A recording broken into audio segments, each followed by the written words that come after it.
That sounds good. Right. Well, we are live. Good morning, good afternoon, good evening. Yeah. Well, I mean, that's standard policy with all. Something. Move with me, guys. Come on. We're going to move around a little bit here. All right. So, guess I'll sit it here. My apologies. Let's see. Put this here. Yeah, a little busy. How you guys? Thursday, grateful Thursday. We are so grateful to be alive today and grateful to be here. Let me see. Okay, cool. I didn't cut anything off. I just shut it down.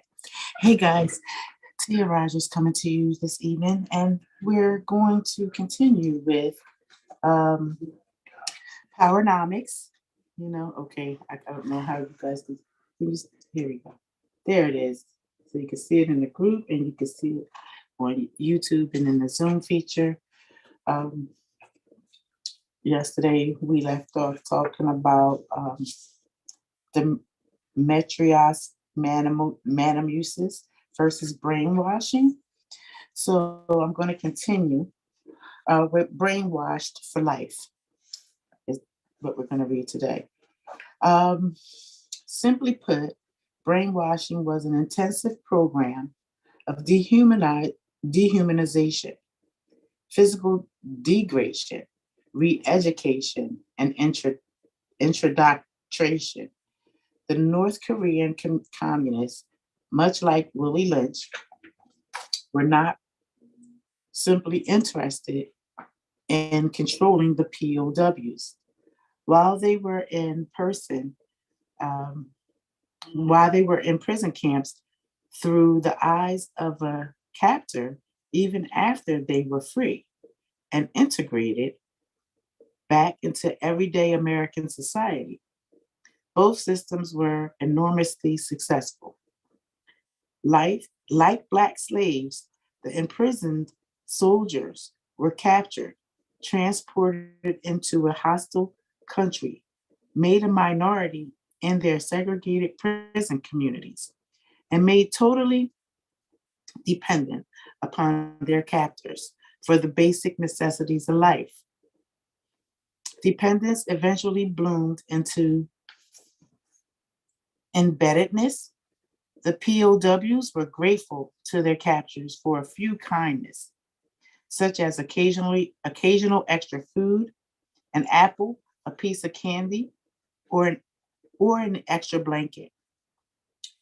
These extras from their oppressors were little different than the welfare, food stamps, and public housing subsidies that present-day Blacks receive.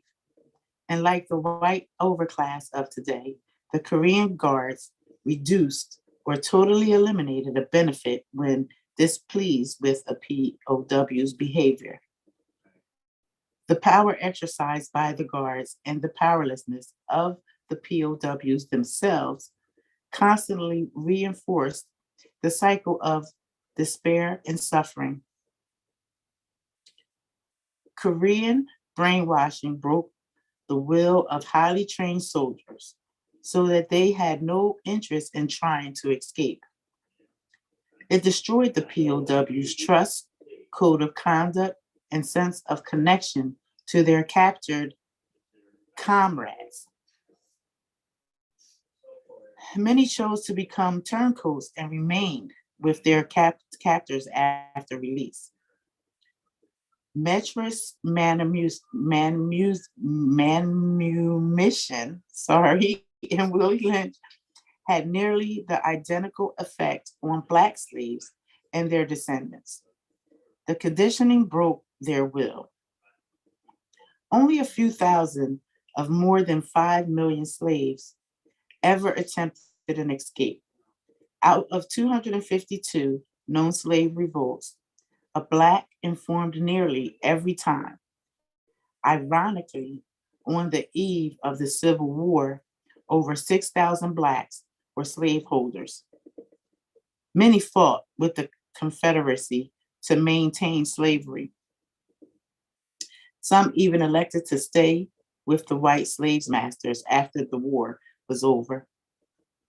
The analysis of brainwashing provides insight into why Blacks avoid Blackness and lack accountability to members of our team. Social integration is disintegration. Throughout the centuries, social engineering, especially integration, has led Blacks to destroy their own group solidarity. Social integration reinforced the practice and destroyed Black communities and sense of community increasingly. Blacks are viewing social integration in America as a failure. It is a form, sorry to the group, you guys kind of blacked out on your sorry. It is a form of tokenism. It has given Black Americans limited access to resources and institutions with mainstream society. It gave with one hand and took back with the other hand.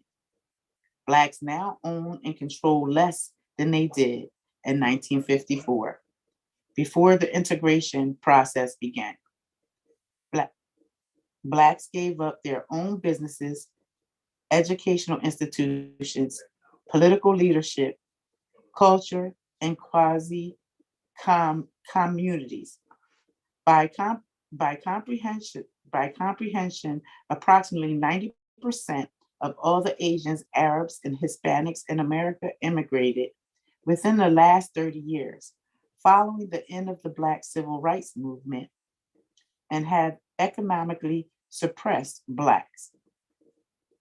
Each group owns and controls more income, wealth, and business than 99% of Black Americans who have been in America for centuries.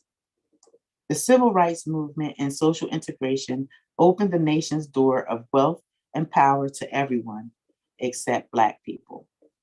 Once the majority society consented to integrate Blacks, whites began a scorched earth policy,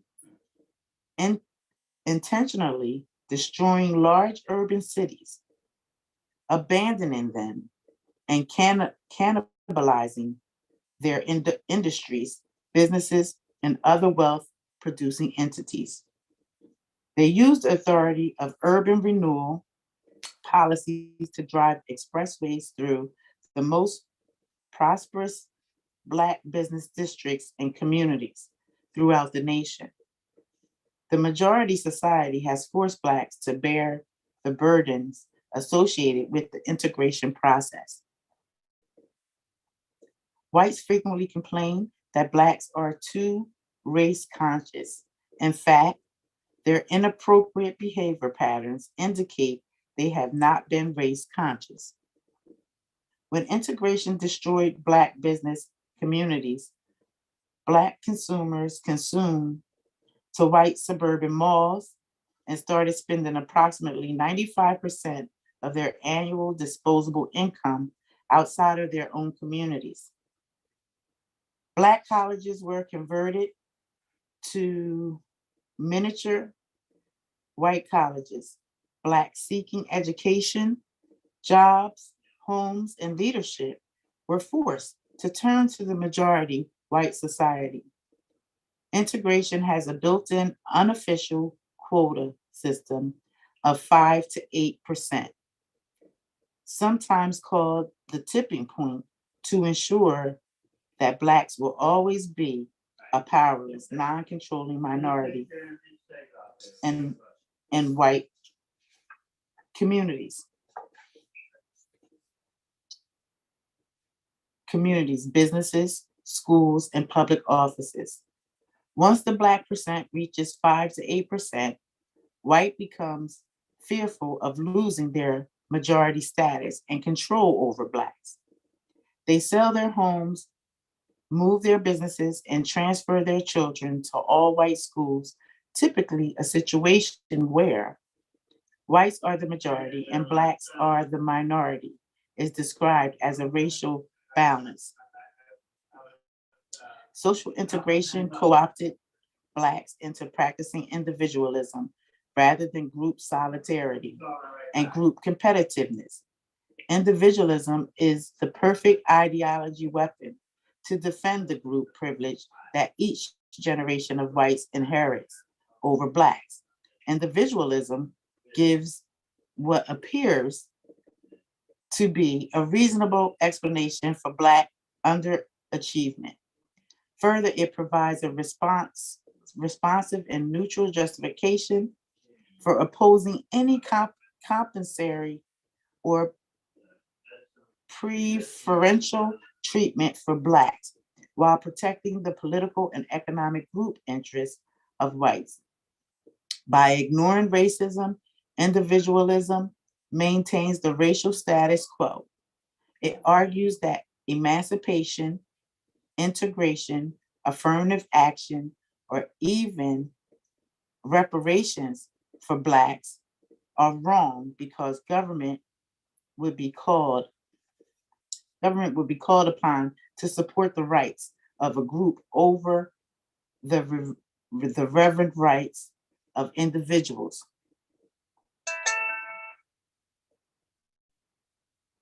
Table 3 shows the placement of blacks in terms of group competitiveness and consciousness. While white European Americans and blacks are individualistic, Asians, Middle Eastern, and Latins practice a groupism, stressing solidarity, working together for the common good of the family and community. Shows that if any group is out of place, Table 3 shows that if any group is out of place, it is Black America at the bottom of column 1. Due to social conditioning, Black Americans view the concept of individualism through the eyes of European white society. This puts most Blacks at odds with their own group's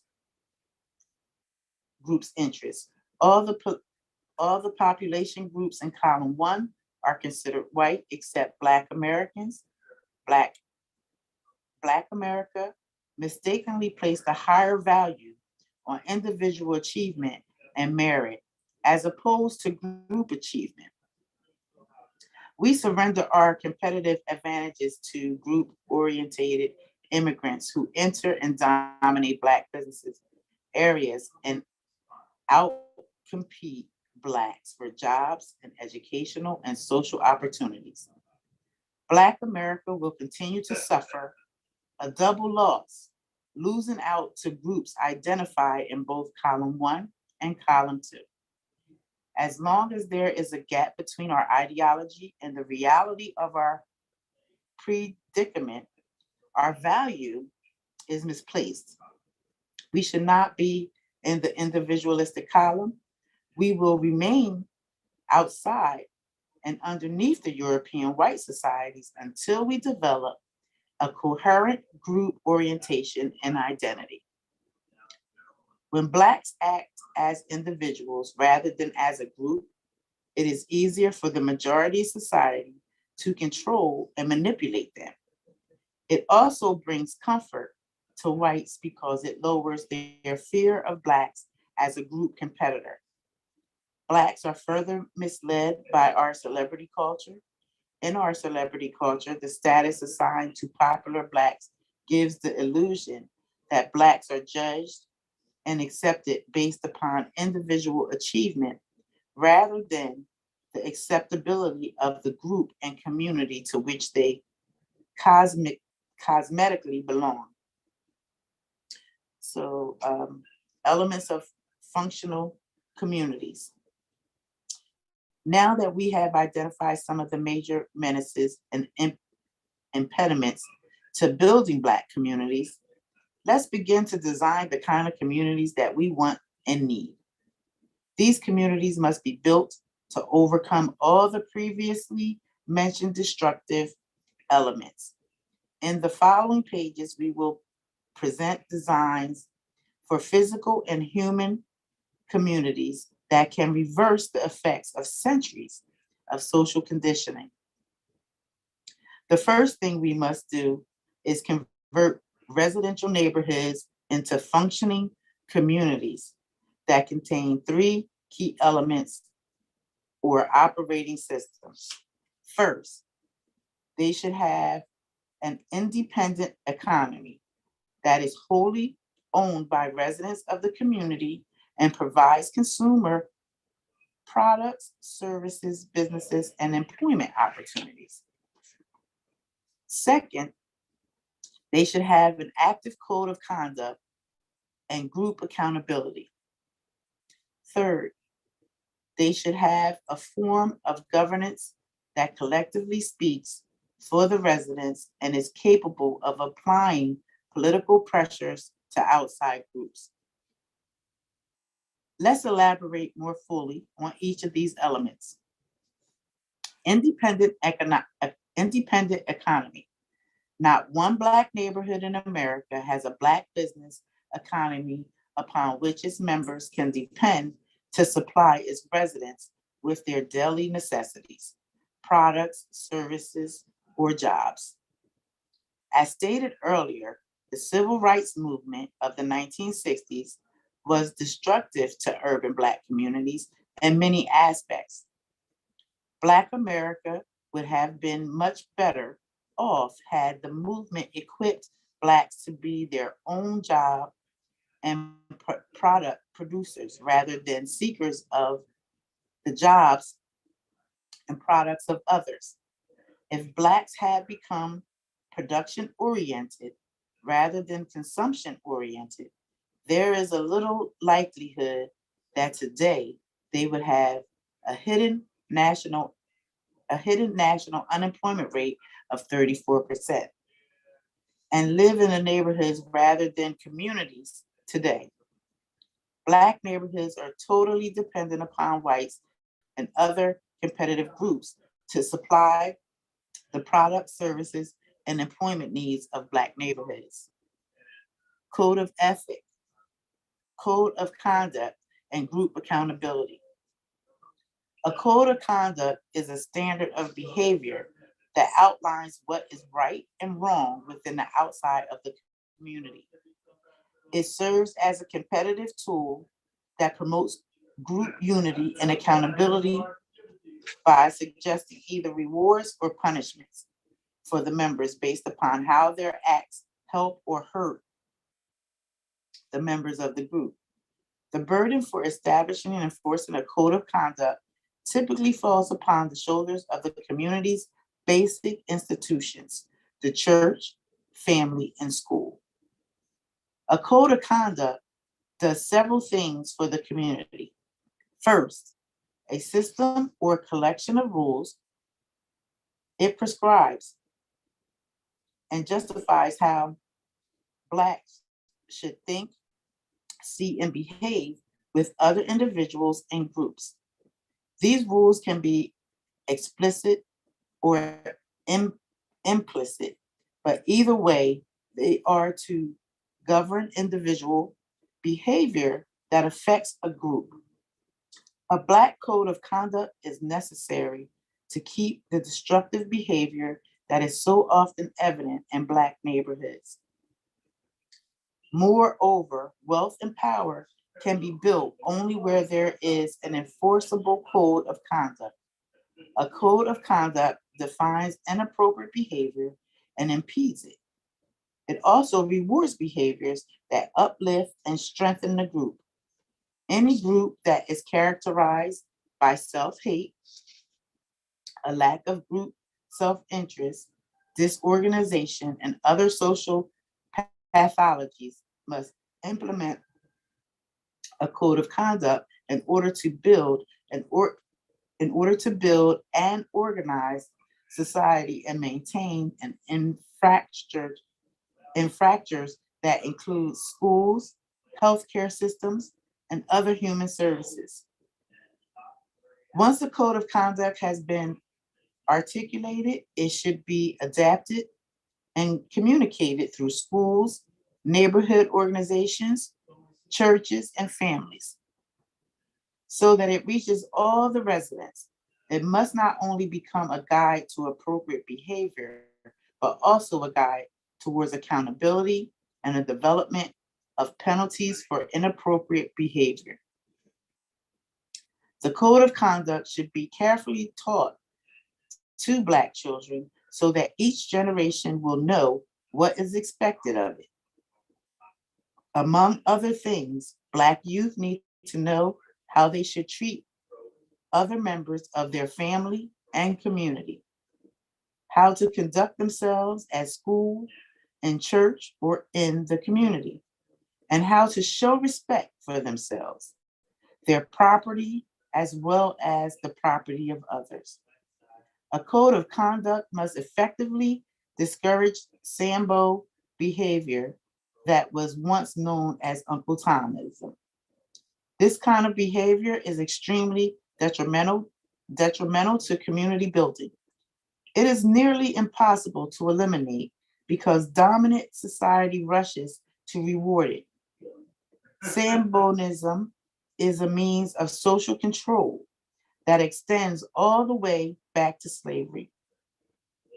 The majority society has always needed a few Blacks who would sell out their race for their own personal gains. The practice of Samboism has continued for more than a century after slavery ended, because there is still not a prescribed code of conduct that either forbids it or imposes consequences to those who engage in it as a means of selling out their race. The consequences for Samboism can vary from social sanctions to economic penalties. In some cities, Black activist community organizations post a picture of Sambos on yard signs and billboards. Others public others publicity issues Sambo certifies certificates, and Hayward Steffen awards. Hayward Steffen was a Black man who was killed by John Brown's raiding party for trying to warn the town of Harper's Ferry, Virginia, that raiders were there for free to free the Black slaves. The punishment for violating code and behavior standards must be sure and swift. It is important that every member of the community understands that the community will enforce the code and protect itself.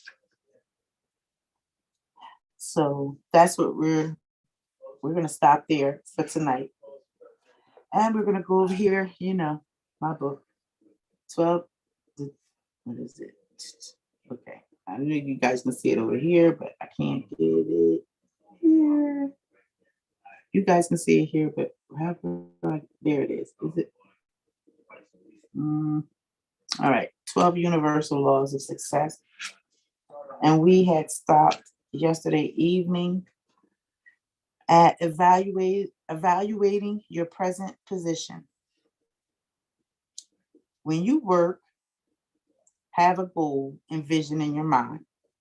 Think of how you want your life to be, what you want to do, and what you want to have.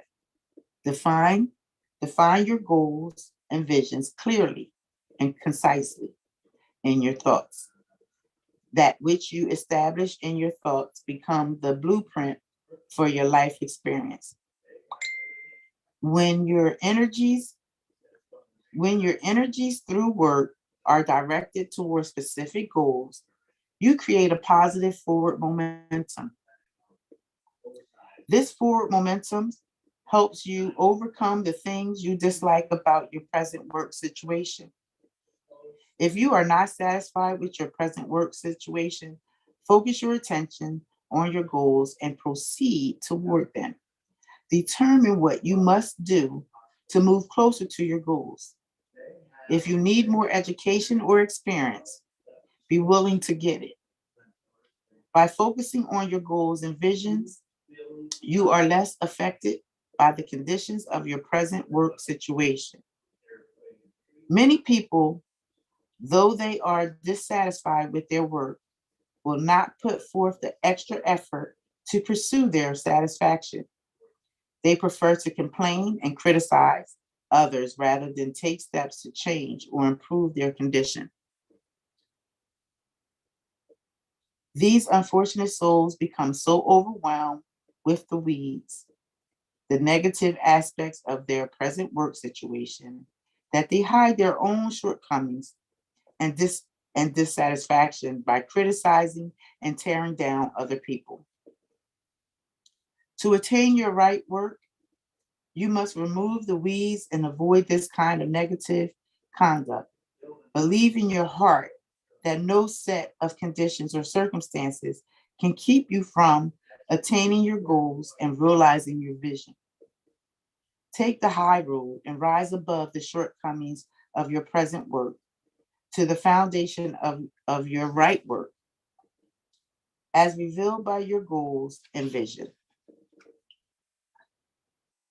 Once you establish your vision and your goals, you can properly examine your present work situation in terms of the following three standards, which are reasonable pay for your present living circumstances, knowledge, experience, and training that will be valuable to you in the future, prestige, contacts, and acquaintances who can be of assistance in attaining your goals and realizing your vision.